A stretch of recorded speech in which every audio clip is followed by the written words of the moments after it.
क्या होता है हमारे मरने के बाद? क्या हमारा वजूद खत्म हो जाता है या फिर हम किसी और रूप में जिंदा रहते हैं?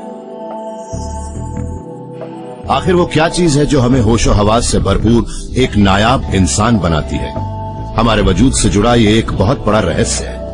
ये एक ऐसी गुत्थी है जिसे सुलझाने में साइंस आज तक नाकामयाब रही, लेकिन अब कुछ बायोलॉजिस्ट, फिजिसिस्ट और फिलोसोफर्स इस बड़े सवाल के जवाब के बेहद करीब पहुंच चुके हैं कि क्या मृत्यु के बाद भी जीवन है?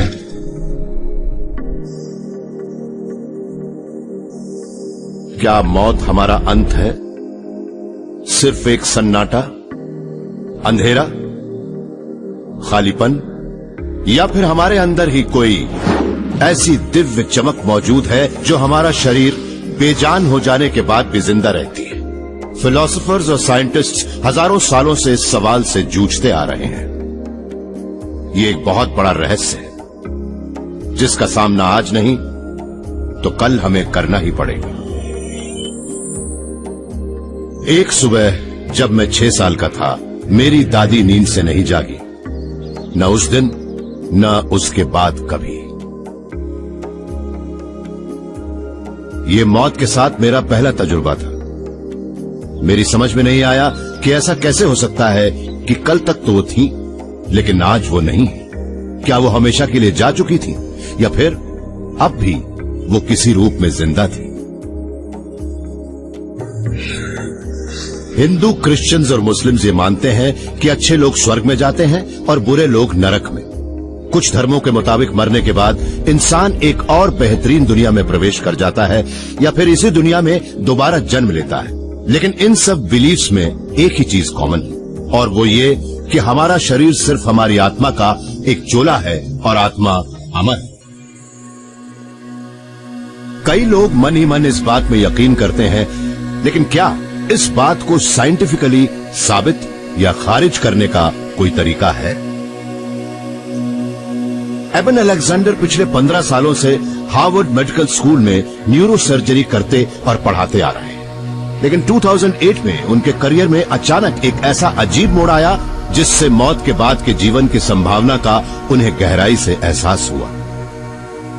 वो एक बहुत ही रेयर बीमारी बैक्टीरियल मेनिंजाइटिस के शिकार हो गए और गहरे कोमा में चले गए। मेरे ख्याल से अगर आप इंसानी मौत का एक बेहद करीबी एक्सपेरिमेंटल मॉडल देखना चाहते हैं तो मेनिंजाइटिस से बढ़िया कोई और मॉडल हो ही नहीं सकता, क्योंकि ये बीमारी आपके दिमाग की पूरी बाहरी परत पर जबरदस्त हमला बोलती है। ये मेरी खोपड़ी की कुछ हॉरिजॉन्टल इमेजेस हैं और आप देख सकते हैं कि मेरे दिमाग की बाहरी परत पूरी तरह से पस से ढकी हुई है। ये सारे बैक्टीरिया सारा ग्लूकोज चट कर चुके हैं और अब सिर्फ मेरे ब्रेन सेल्स बचे हैं जिनका सफाया होना बाकी है। इसलिए मेरा पूरा नियोकॉर्टेक्स यानी दिमाग का वो हिस्सा जो हमें इंसान बनाता है पूरी तरह से बंद हो चुका है। 7 दिन की एक तरह की दिमागी मौत के बाद आखिर अलेक्जेंडर कोमा से बाहर आए। ये एक चमत्कार ही था कि महीने भर में वो फिर से पूरी तरह ठीक हो गए, लेकिन जब वो कोमा में थे तब उनके साथ कुछ हुआ था। मुझे याद है शुरू में जब मैं गहरे कोमा में था तब मुझे कैसा महसूस हो रहा था। उसे मैं कभी कभी दुनिया का अर्थवर्म आई व्यू भी कहता हूँ। कुछ भी साफ नहीं था, धुंधला सा, ब्राउन रेड ब्लैक सा। मुझे अच्छी तरह याद है, मुझे ऐसा लग रहा था मानो मेरे सिर पर जड़ें उग आई हों और मैं बहुत लंबे समय से वहां पर हूँ। मुझे कुछ याद नहीं था, ना अपनी जिंदगी, ना कोई शब्द। मेरी आवाज जा चुकी थी। आईसीयू रूम में मेरे इर्द गिर्द क्या हो रहा था मुझे कुछ भी याद नहीं। और फिर इस सब के बीच अचानक मुझे धीमा धीमा संगीत आकार लेता नजर आया। धीरे धीरे वो संगीत फैलता गया और उसके साथ ही वो मनहूस धुंधलापन, वो अंधेरा छंटता चला गया। अचानक मैंने अपने आप को एक बेहद खूबसूरत वादी में दाखिल होते हुए पाया। मुझे अपने शरीर का कोई एहसास नहीं हो रहा था। मुझे अपने हाथ पैर बिल्कुल भी महसूस नहीं हो रहे थे, पर मुझे इस बात का एहसास जरूर था कि मैं किसी तितली के पंख पर मौजूद कोई छोटा सा कण हूँ। वो बहुत ही खूबसूरत तितली थी और वहाँ वैसी ही लाखों तितलियां हमारे इर्द गिर्द मंडरा रही थीं और वो झुंड में बहुत ही सुंदर आकार बनाकर उड़ान भर रही थी। और फिर हम सब ये ब्रह्मांड छोड़कर उस लोक में दाखिल हुए जिसे अब मैंने कोर का नाम दिया है। वो जगह इतनी बड़ी थी और उसका कोई ओर छोर नहीं था। हालांकि वहाँ थोड़ा अंधेरा था, लेकिन इसके बावजूद मुझे ब्रह्मांड से बाहर उस जगह पर पूरी तरह से उस दिव्य शक्ति का सुखद एहसास हो रहा था जिसे हम ईश्वर कहते हैं। सच कहूं तो मुझे सारे ब्रह्मांड अपनी आंखों के सामने नजर आ रहे थे और ये बात बिल्कुल साफ थी कि प्यार उन सब ब्रह्मांडों का एक बहुत बड़ा हिस्सा था। अलेक्जेंडर को जो अनुभव हुआ, ठीक इसी तरह का अनुभव पहले भी ऐसे कई लाखों करोड़ों लोगों को हो चुका है जो मौत के मुंह से बाहर निकल कर आए हैं। लगभग वो सभी लोग कुछ इस तरह की बातों का दावा करते हैं जिनके आधार पर साइंस अभी तक ये साबित नहीं कर पाया है कि हमारे मौजूदा जीवन के परे भी कोई और जीवन है। न्यूरो साइंटिफिक एंगल से ये बात किसी को समझाना मेरे लिए बहुत ही मुश्किल था, क्योंकि मेरा साइंटिफिक दिमाग समझ नहीं पा रहा था कि आखिर ये कैसे मुमकिन है। लेकिन इसके बावजूद वो सब मुझे एकदम साफ साफ याद था।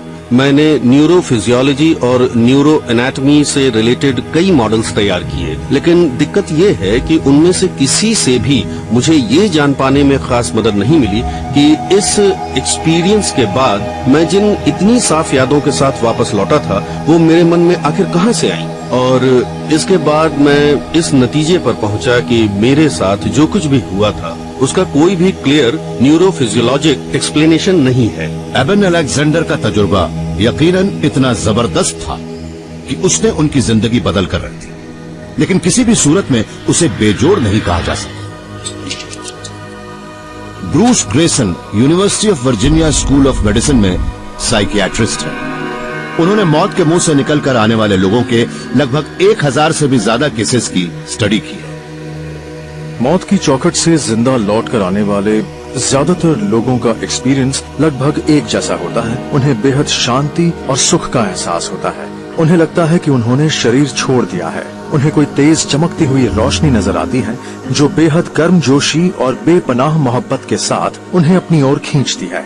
कुछ लोगों को कभी कभी कोई फरिश्ता या देवता भी नजर आता है जिसे वो गॉड या क्राइस्ट भी कहते हैं, या उसे ना पहचान कर उसे कोई महाशक्ति कह देते हैं। कई साइंटिस्ट इन दावों को नहीं मानते। उनका कहना है कि ये दावे लोगों के दिमागी फितूर के अलावा और कुछ भी नहीं है, और ऐसा ज्यादातर तब होता है जब भयंकर शारीरिक दबाव की स्थिति में हमारे दिमाग के नर्व सेल्स को ऑक्सीजन नहीं मिल पाती।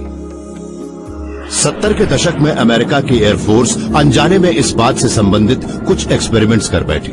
साइंटिस्ट ने पायलट्स को सेंट्रीफ्यूज यानी एक तरह की अपकेंद्री मशीन में घुमाकर उनके शरीर पर जबरदस्त जी फोर्स डाला।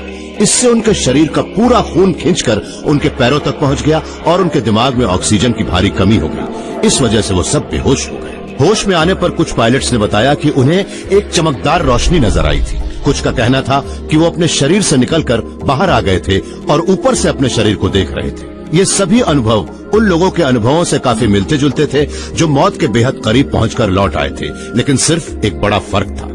जिस वक्त ऑक्सीजन की कमी से वो अपने होश खो रहे थे, उस वक्त कुछ हद तक उनके वही लक्षण थे जो मौत की दहलीज पर खड़े किसी इंसान के होते हैं। लेकिन अपने उस एक्सपीरियंस के दौरान उनमें से किसी की भी अपने किसी मरे हुए रिश्तेदार, फरिश्ते या दिव्य शक्ति से मुलाकात नहीं हुई।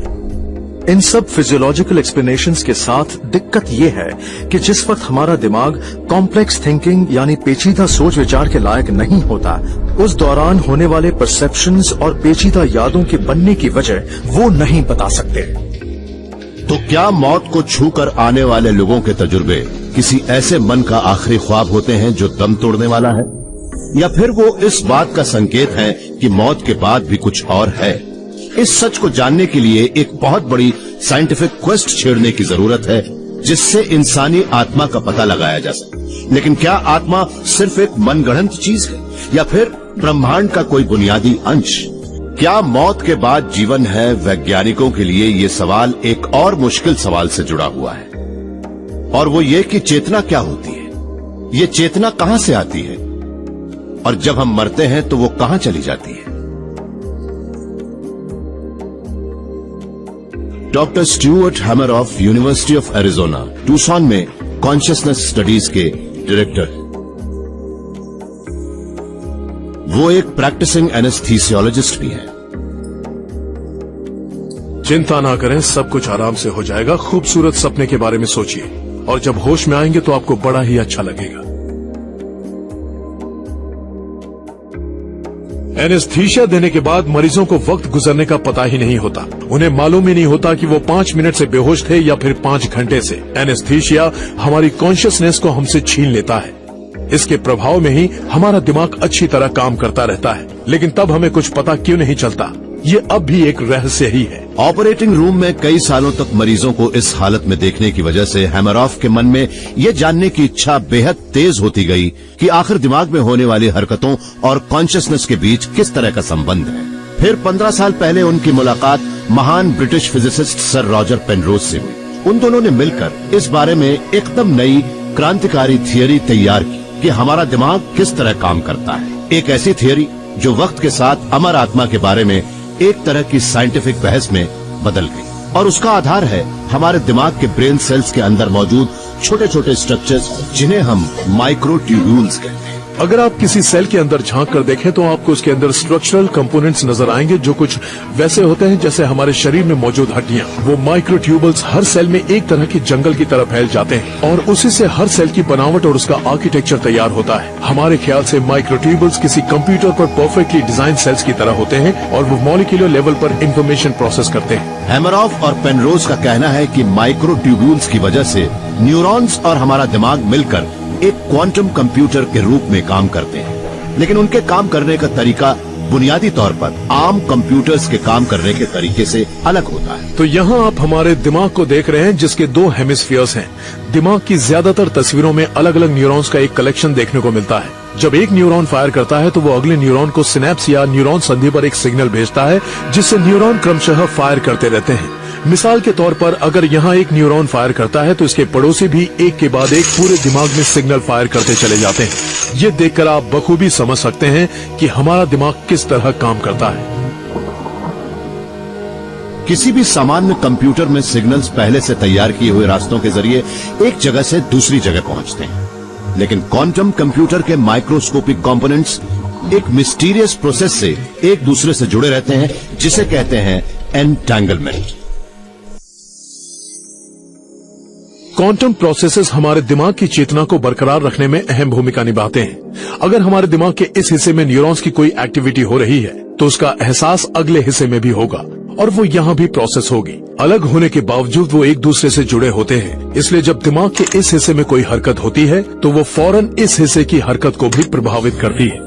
हैमरॉफ और पेनरोज का कहना है कि जब दिमाग में किसी एक सेल के माइक्रोट्यूब्यूल्स में कोई बदलाव होता है तो उसका असर दिमाग के दूसरे सेल्स के माइक्रोट्यूब्यूल्स पर भी पड़ सकता है। और सिर्फ इतना ही नहीं, क्वांटम थियरी के मुताबिक स्पेस के हर पॉइंट में और तो और किसी खाली जगह में भी कोई न कोई जानकारी मौजूद रहती है। ब्रह्मांड की बेजोड़ बनावट में हर जगह जानकारी का भंडार है। क्वांटम जानकारी का वो जानकारी सिलसिलेवार आगे नहीं बढ़ती कि पहले ऊपर फिर नीचे, पहले यहाँ फिर यहाँ। वो जानकारी इस तरह एक दूसरे से जुड़ी रहती है कि अगर यहाँ कुछ होता है तो उसका असर यहाँ भी नजर आता है। इसका मतलब है कि माइक्रोट्यूब्यूल्स में मौजूद जानकारी दिमाग से बाहर मौजूद ब्रह्मांड से संपर्क करके उससे जुड़ सकती है। न्यूरॉन्स के एक दूसरे से जुड़े होने पर मुमकिन है कि दिमाग की कॉन्शियसनेस की जानकारी भी एक दूसरे से गूंथ कर पूरे ब्रह्मांड में खुलेआम मौजूद हो।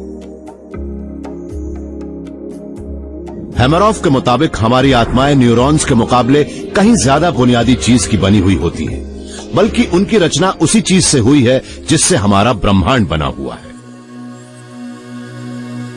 मेरे ख्याल से कॉन्शियसनेस या उससे एकदम पहले वाली जो चीज होती है जिसे हम प्रोटो कॉन्शियसनेस कह सकते हैं, उसका वजूद ब्रह्मांड में शुरू से ही है, शायद बिग बैंग के समय से।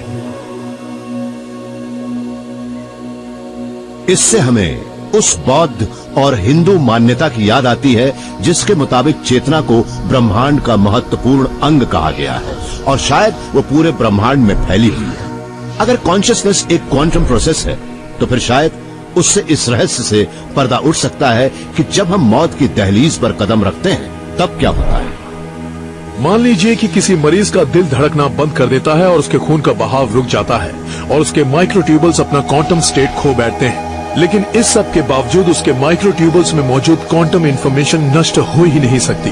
वो यहाँ वहाँ बढ़ जाती है और ब्रह्मांड में घुल जाती है। अगर मरीज को फिर से जिंदा करने में कामयाबी मिल जाती है तो वो क्वांटम इंफॉर्मेशन फिर से माइक्रो ट्यूबल्स में वापस चली जाती है और मरीज कहता है कि मैं मौत के दरवाजे पर दस्तक देकर आ रहा हूँ। मुझे एक चमकदार सफेद रोशनी दिखाई दी। मैं एक सुरंग में था। मुझे अपने मरे हुए रिश्तेदार नजर आए। लेकिन अगर मरीज की मौत हो जाती है तो मुमकिन है कि वो क्वांटम इंफॉर्मेशन शायद हमेशा के लिए उसके शरीर के बाहर मौजूद रहती हो, आत्मा के रूप में।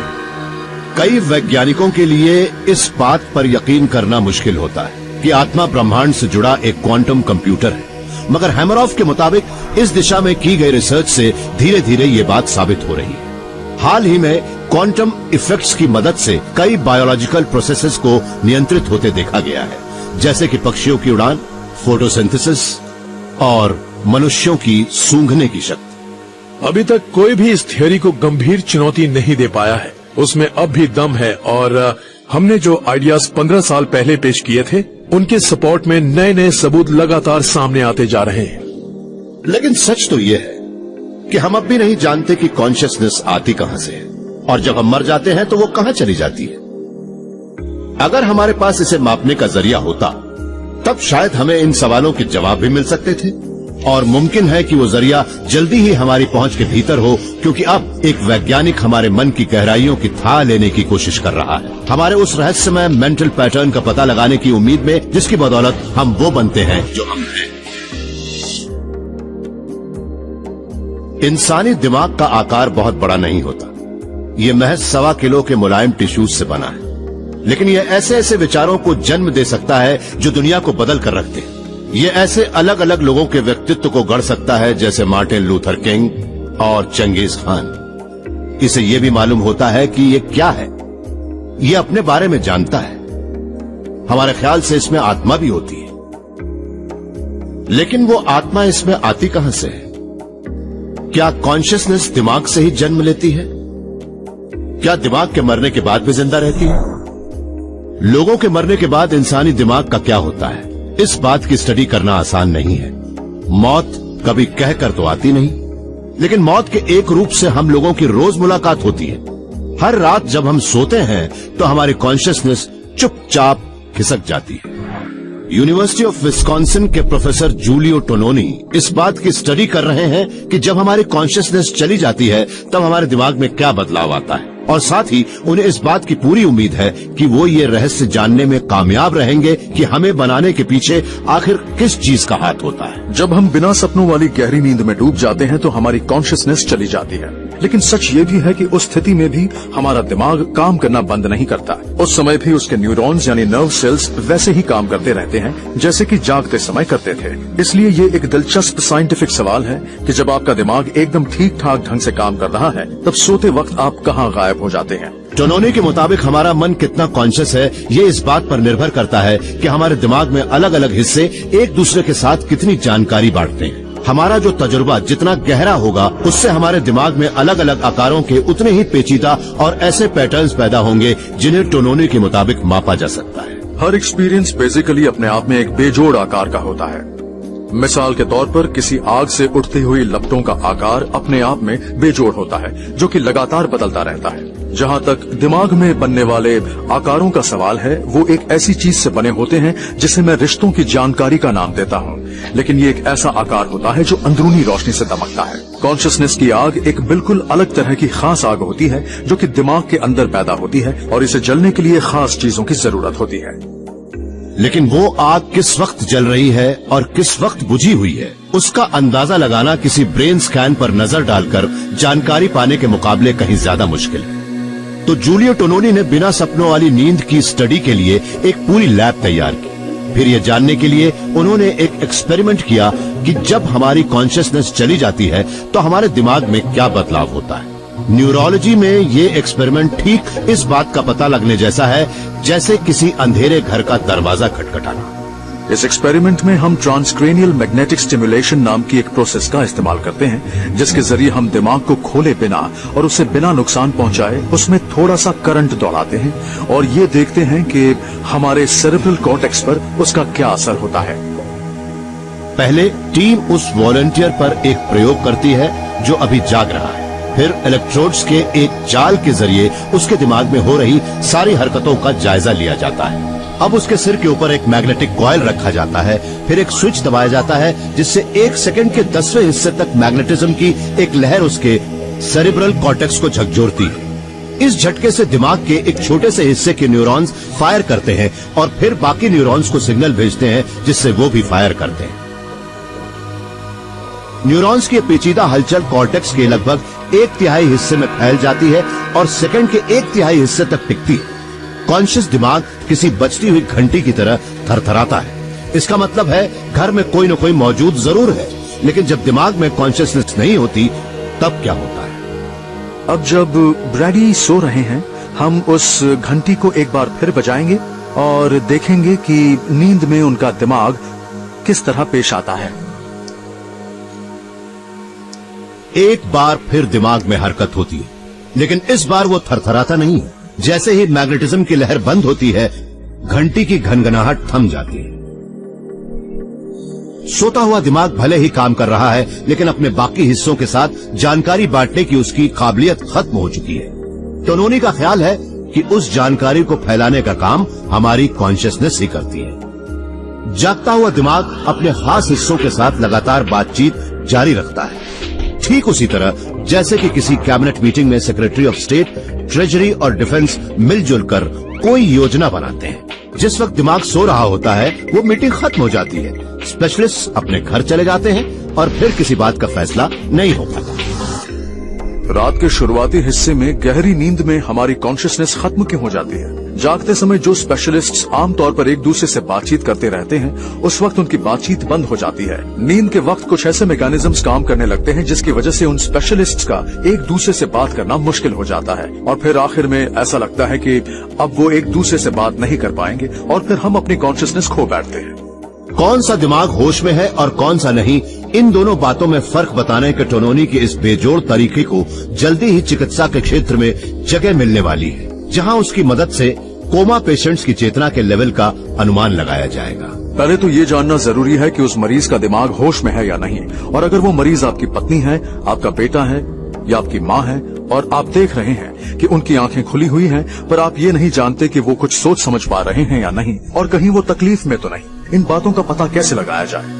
जूलियो टोनोनी ने भले ही इंसानी दिमाग की कॉन्शियसनेस को देखने का उपाय खोज निकाला हो, लेकिन वो कॉन्शियसनेस न्यूरॉन्स के उस इतने पेचीदा जाल के बीच से उभरती कैसे है? ये एक ऐसा रहस्य है जिसके बारे में वो सिर्फ अनुमान ही लगा सकते हैं। जब हम कहते हैं कि कॉन्शियसनेस पैदा होने के लिए एक बहुत ही कॉम्प्लेक्स सिस्टम की जरूरत होती है, तो कुछ हद तक ये बात मानी जा सकती है, लेकिन इस तरह देखा जाए तो इंटरनेट भी बेहद कॉम्प्लेक्स है। एक और मिसाल देता हूँ, शतरंज का खेल भी बहुत कॉम्प्लेक्स होता है। तो इस तरह तो बहुत सी चीजें हैं जो लोगों को बहुत कॉम्प्लेक्स लगती हैं, लेकिन उनमें से तो कॉन्शियसनेस पैदा नहीं होती। बहुत कम चीजें ऐसी हैं जिनसे कॉन्शियसनेस पैदा होती है। इसलिए मेरा ख्याल है चेतना पैदा करने के लिए जरूरी है एकदम सही तरह की कॉम्प्लेक्सिटी और कुछ गिने चुने स्ट्रक्चर्स की। सिर्फ तभी ये बेजोड़ काम मुमकिन है, और शायद हमारी कॉर्टेक्स, द सेरेब्रल कॉर्टेक्स की बनावट ही ऐसी है कि वो इस काम को बखूबी अंजाम दे देती है। लेकिन क्या कोई ऐसा तरीका है जिसके जरिए हम कॉन्शियसनेस की जड़ तक पहुंच सके? और क्या अपने बारे में हमारी आत्मा और ज्ञान दोनों एक ही चीज है? इन साहब का ख्याल है कि इन्होंने इंसानी आत्मा को खोज निकाला है और ये भी जानते हैं कि जब हम मरते हैं तो क्या होता है।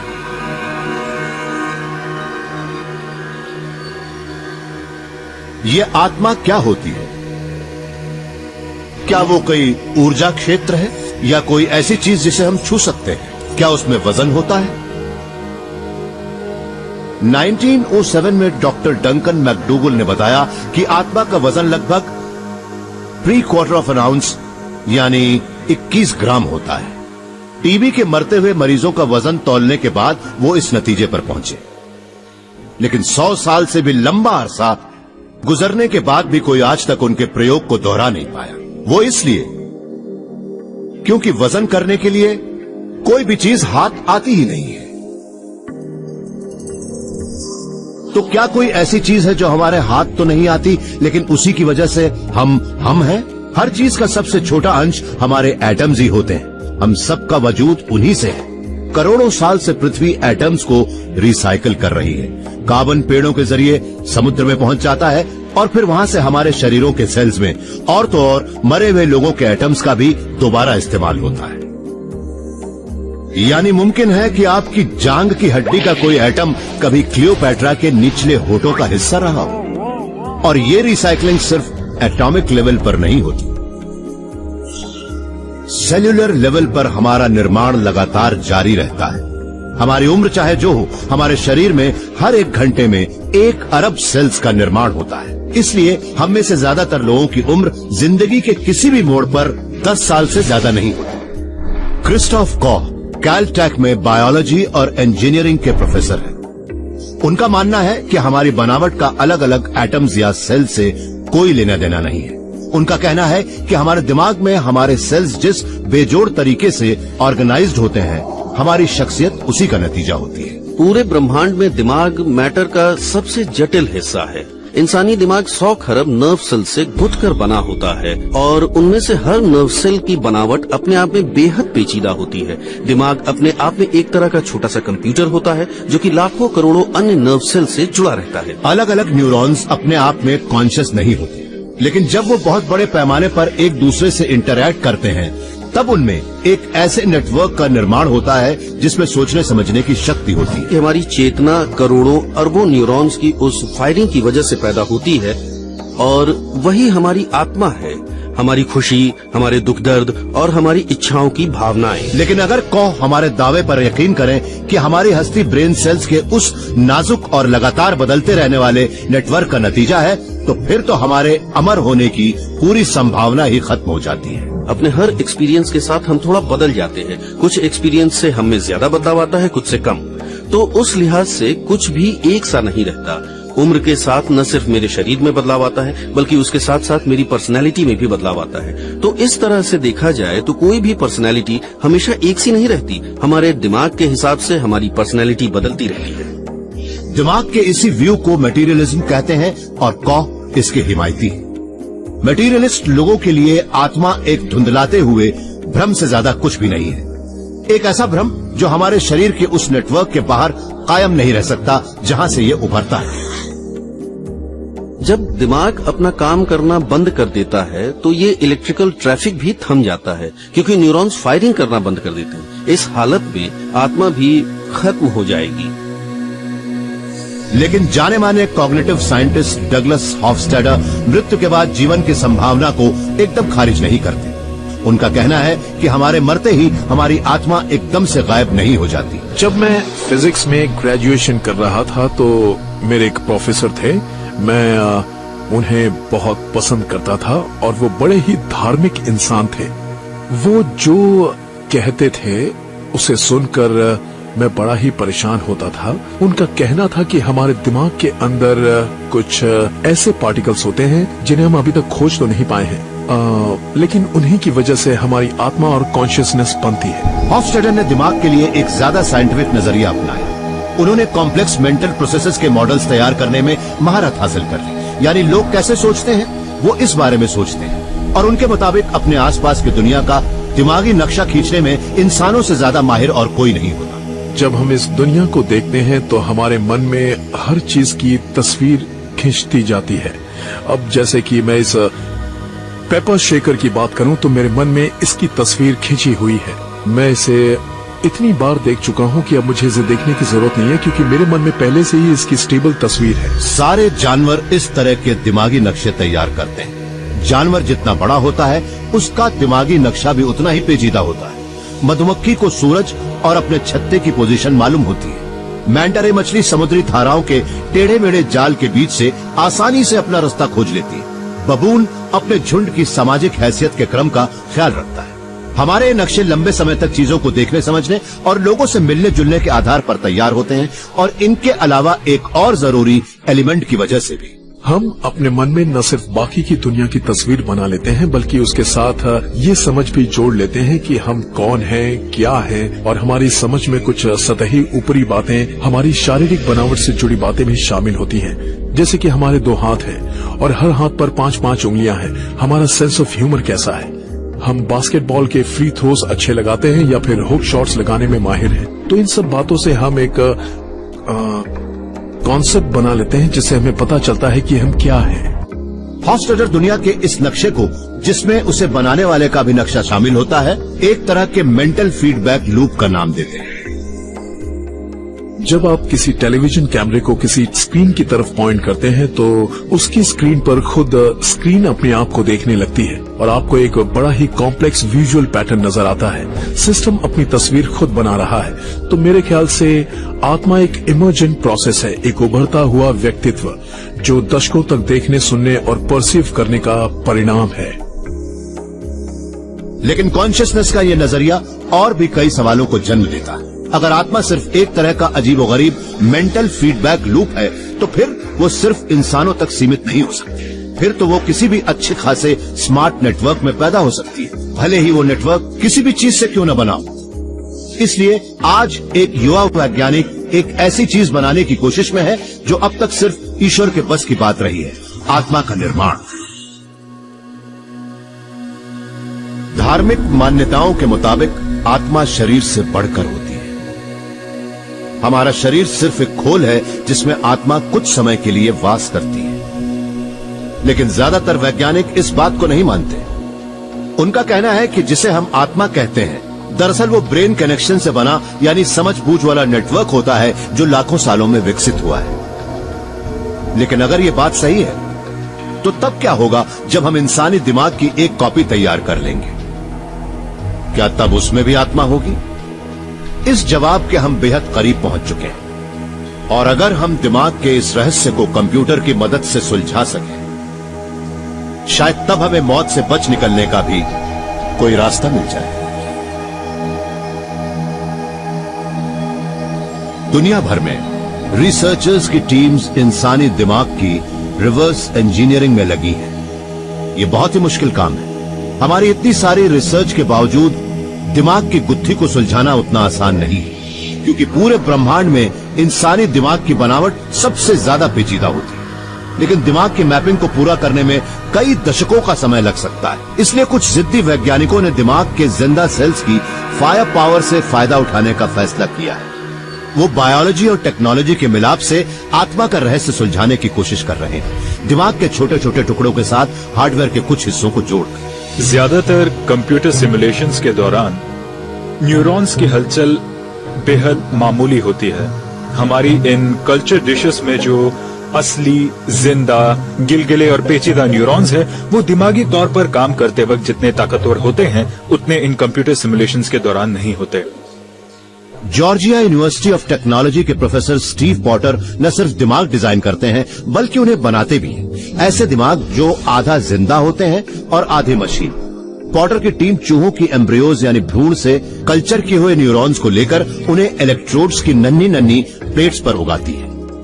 ये एक multi electrode array culture dish है। आप इस पर उगे हुए कुछ फ्लोरोसेंटली लेबल्ड न्यूरॉन्स देख सकते हैं। ये वो इलेक्ट्रोड्स है जो कि यहाँ इस इलेक्ट्रॉनिक से जुड़े हुए हैं, जिसका इस्तेमाल हम ये सब रिकॉर्ड करने और सेल्स को स्टिमुलेट करने के लिए करते हैं। और ये वो एक्सॉन्स और डेंड्राइट्स हैं जो इन सेल्स के बीच का कनेक्शन बताते हैं। ये कनेक्शंस इस कल्चर में शुरू के 4 घंटे के दौरान बनते हैं। आप टाइम गुजरने के साथ इन कनेक्शंस को यहाँ बनते हुए देख सकते हैं। तो ये वो सिनेप्टिक कनेक्शंस है जिनके जरिए ये न्यूरॉन्स एक दूसरे से बातचीत करते हैं और हम एक कैल्शियम सेंसिटिव डाई का इस्तेमाल करके उनके बीच हो रही इस बातचीत को फिल्मा सकते हैं। तो यहाँ एक सेल दूसरे सेल को सिग्नल भेजता है, एक चमक पैदा होती है, वो चमक इस कैल्शियम की होती है। जब दिमाग विकसित हो जाता है तो पॉटर इलेक्ट्रोड्स के जरिए उसे इंफॉर्मेशन भेजते हैं और दिमाग में हरकत होती है। ये इलेक्ट्रोड्स एक कंप्यूटर से जुड़े होते हैं जो कि एक रोबोट बॉडी से जुड़ा होता है, जिससे एक तरह की नई जिंदगी जन्म लेती है। यह है एक हाइब्रिड, दिमाग के जिंदा टिश्यूज से नियंत्रित होने वाला एक रोबोट। इसका दिमाग एक रेफ्रिजरेटर में रखा हुआ है, लेकिन आप देख सकते हैं कि जैसे ही इसकी बॉडी लैब बेंच पर इधर उधर घूमते हुए अपना रास्ता तलाशती है, इसके न्यूरॉन्स कंप्यूटर स्क्रीन पर कैसे रिएक्ट करते हैं। और किसी भी जानवर की तरह हाइब्रिड को भी तजुर्बे होते हैं, वो उनसे सीखता है, जैसे कि इस केस में इस जगह पर अपना रास्ता ढूंढना। अब सवाल ये उठता है कि क्या कोई हाइब्रिड भी कभी कॉन्शियस हो सकता है? लेकिन अगर ये सवाल पूछा जाए कि क्या कभी वो दिन आएगा जब हम कोई कॉन्शियस कल्चर नेटवर्क्स तैयार कर पाएंगे, तो मैं कहूंगा इसका जवाब हम पहले ही दे चुके हैं, और वो जवाब है हाँ। हम ऐसी कल्चर डिशेस पहले से ही तैयार कर चुके हैं जिन्हें अपने एनवायरमेंट से इनपुट मिल रहे हैं और वो बड़े ही कॉम्प्लिकेटेड तरीके से रेस्पॉन्ड भी कर रही है। तो अगर ये उनके विकास की महज शुरुआत भर है, जिसके दौरान उनके दिमाग के टिश्यूज और कंप्यूटर के बीच काफी पेचीदा इंटरेक्शन हो रहा है, तो शायद ये ऊंचे लेवल की अनुभूति है जो काफी हद तक ह्यूमन कॉन्शियसनेस यानी इंसानी चेतना की तरह है। लेकिन फर्ज कीजिए कि किसी दिन कोई हाइब्रॉड या कंप्यूटर जाग उठता है और उसे अचानक पता चलता है कि वो क्या है और कौन है, या फिर उन तारों के बीच से कोई आत्मा प्रकट हो जाती है, तो हमें इस बारे में कैसे पता चले? हमें तो सिर्फ उनमें होने वाली बातचीत पर निर्भर रहना पड़ेगा। अगर हम बनावटी दिमाग से पूछते हैं कि क्या वो कॉन्शियस है, और वो हमें इस बात का यकीन दिला देता है कि हाँ वो कॉन्शियस है, तो फिर हमें उसकी बात पर यकीन करना पड़ेगा। लेकिन यही बात दूसरे इंसानों पर भी लागू होती है। हमें असल में ये मालूम नहीं होता कि बाकी लोग वाकई कॉन्शियस हैं या नहीं। हो सकता है वो लोग सिर्फ ज़ॉम्बीज यानी जिंदा लाशें हों और उन्हें उन बातों का कोई सब्जेक्टिव एक्सपीरियंस ही न हो। मैं किसी कंप्यूटर में इसी वक्त इस तरह की आर्टिफिशियल इंटेलिजेंस डाल सकता हूं जो उसी तरह के फैसले करेगी जैसे कि मैं करता हूं, और जिसमें मेरी कॉन्शियसनेस का भी थोड़ा सेंस होगा। लेकिन इस तरह की कॉन्शियसनेस हासिल करना जिसके बारे में लोग ये कहें कि वो हूबहू मेरी कॉन्शियसनेस की कॉपी है, और जिसे अगर किसी और के शरीर में डाला जाए तो लोग ये समझ बैठे कि वो इंसान मैं हूं, तो ऐसी कॉन्शियसनेस को बनाने के बारे में हमें जरा भी अंदाजा नहीं है कि इतनी बारीकी और विस्तार के साथ ये काम कैसे किया जाए। क्या इस धरती पर हमारे आखिरी पलों में हमारी आत्मा का वजूद भी खत्म हो जाता है? क्या आत्मा महज न्यूरो प्रोसेसेस का एक नेटवर्क है जिसे किसी दिन एक मशीन में डालकर फिर से पैदा किया जा सकता है? या फिर हमारे दिमाग का क्वांटम स्टेट अनंत ब्रह्मांड में जाकर एक बार फिर से मिल जाता है? हमारी टेक्नोलॉजी इतनी एडवांस होने के बावजूद जिंदगी की पहेली को सुलझा पाना अभी हमारे लिए बहुत दूर की बात है। या फिर क्या वाकई ऐसा है? ब्लूमिंगटन इंडियाना में डगलस हॉफस्टैडर का कहना है कि ये सब अपने अपने नजरिए की बात है। उनका मानना है कि हमारा दिमाग जिस अजीबोगरीब और बेजोड़ तरीके से इंफॉर्मेशन यानी हमारे आसपास की जानकारी को हमारे विचारों के पैटर्न्स में जोड़ता है, हमारी कॉन्शियसनेस उसी का नतीजा होती है। और हम विचारों के जिस पैटर्न से बनते हैं वो एकदम अलग और सिर्फ हमारे लिए हो ऐसा नहीं है। हम उन सब लोगों का एक दिलचस्प कोलाज, एक तरह का मिला जुला रूप है जिनका हम पर थोड़ा बहुत प्रभाव पड़ा, चाहे वो लोग जिंदा हो या ना हो। भले ही हमारी आत्मा का पैटर्न हमारे अपने दिमाग में बेहद ताकतवर और पेचीदा हो, लेकिन वो दूसरे दिमागों तक पहुंच सकता है। ये शॉपिंग के ट्यून्स की एक किताब है, और इस सफेद कागज पर आपको जो काली शेप्स नजर आ रही हैं, इनमें असल में शॉपिंग की बहुत ही गहरी भावनाएं छिपी हुई हैं। उनकी खुशी का एहसास, निराशा का एहसास, उनकी जीत का एहसास, उनकी बुज़दिली या दर्द का एहसास, या फिर ऐसा कोई जज्बा जो वो उस वक्त महसूस कर रहे थे। ये शेप्स उन सब भावनाओं को साकार कर देती हैं और हम एक और इंसान को बेहद गहराई से जान जाते हैं, और वो भी एक ऐसे इंसान को जो 150 या 60 साल पहले इस दुनिया से जा चुका है। इसके बावजूद लोगों की आत्मा का कोई अंश हमेशा बाकी रहता है और करोड़ों लोगों के दिल और दिमाग को छूता रहता है। मौत के बाद की जिंदगी का ये एक ऐसा रूप जिसका एहसास हम सभी को होता है, भले ही हम उसे पहचान न पाते हों कि वो क्या है। हॉफस्टैडर भी उसे एक बहुत बड़े निजी हादसे के बाद समझ पाए, अपनी पत्नी कैरल की मौत के बाद। उस वक्त हम इटली में थे और एक दिन अचानक पता चला कि उन्हें ब्रेन ट्यूमर है। उन्हें ब्रेन ट्यूमर है, ये बात हमें 11 दिसंबर को पता चली और 12 दिसंबर की शाम तक वो कोमा में चली गई। तो ये सब कुछ बहुत ही तेजी से हुआ। एक ऐसा इंसान जिसके साथ में इतने लंबे समय से इतनी गहराई से जुड़ा हुआ था, और जब इस तरह अचानक उसका नामो निशान मिट गया तो मैं ये सोचने पर मजबूर हो गया कि क्या ऐसा मुमकिन है कि मेरी पत्नी का कोई अंश अब भी कहीं पर जिंदा हो, और क्या ये मुमकिन है कि इंसान की आत्मा किसी और इंसान में पहुंच जाती हो या एक दिमाग से निकलकर दूसरे दिमाग में चली जाती हो। तो इस सवाल के लिए मेरा जवाब एक बहुत ही तय दायरे में होगा हाँ। जिस डिग्री तक कैरल मेरे अंदर जिंदा है वो उनका बहुत ही घिसा हुआ रूप है। वो एक बहुत ही रफ और खुरदुरा रूप है, ठीक वैसे ही जैसे कि पत्थर के लाखों छोटे छोटे टुकड़ों को लेकर किसी ने मोज़ैक यानी पच्चीकारी करवाई हो, लेकिन फिर बाद में उसे तबाह कर दिया गया। मगर उसके तबाह होने से पहले किसी ने उसकी कॉपी बना ली थी, लेकिन सिर्फ उसके 1000 पत्थरों की कॉपी। तो उन 1000 पत्थरों का रंग और अरेंजमेंट हमेशा वैसा ही रहेगा, लेकिन अब वो एक बिल्कुल अलग मीडियम में बिल्कुल अलग पत्थरों के साथ रहेंगे और काफी खुरदरे भी हो चुके होंगे। ओरिजिनल चीज अब खत्म हो चुकी है, लेकिन उसकी एक खुरदरी कॉपी अब भी बाकी है। तो इस तरह हम जिंदा रहते हैं। हमारी आत्मा का एक अंग हमेशा उन लोगों के भीतर जिंदा रहता है जिनके संपर्क में हम कभी रहे थे। हमारी आत्मा का वो अंश उन लोगों में बिल्कुल आसानी से पहचाना जा सकता है जो हमें प्यार करते थे। ये मौत के बाद जिंदगी का वो रूप है जिसे हम सब समझ सकते हैं, भले ही हम किसी भी धर्म के क्यों न हो। लेकिन क्या कोई और ऐसी जगह भी है जहां हमारी आत्मा रहती हो? क्या इस धरती पर हमारे आखिरी पलों में हमारी आत्मा का वजूद भी खत्म हो जाता है?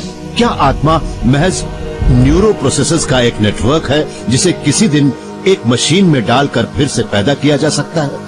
या फिर हमारे दिमाग का क्वांटम स्टेट अनंत ब्रह्मांड में जाकर एक बार फिर से मिल जाता है?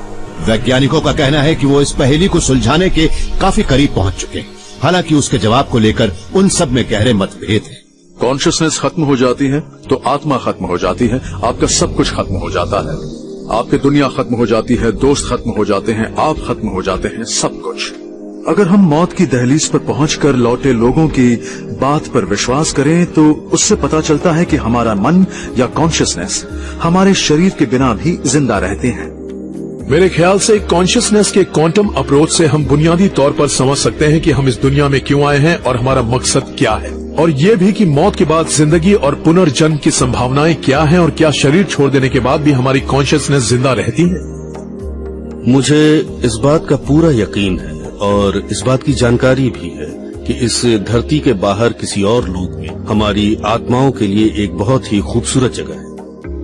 वही हमारी असली हकीकत है, और जब हम इस धरती से विदा लेंगे तो हमें खुद ही पता चल जाएगा। आखिर में हम सबको सच्चाई का पता लग ही जाएगा। लेकिन क्या कभी हमें मौत की आगोश में जाते वक्त पता लगेगा कि आगे क्या होगा? शायद कोई न कोई इतनी बड़ी शक्ति है जो हम इंसानों की समझ के बाहर है। ऐसे ही मौकों पर हम अपनी सारी जानकारी को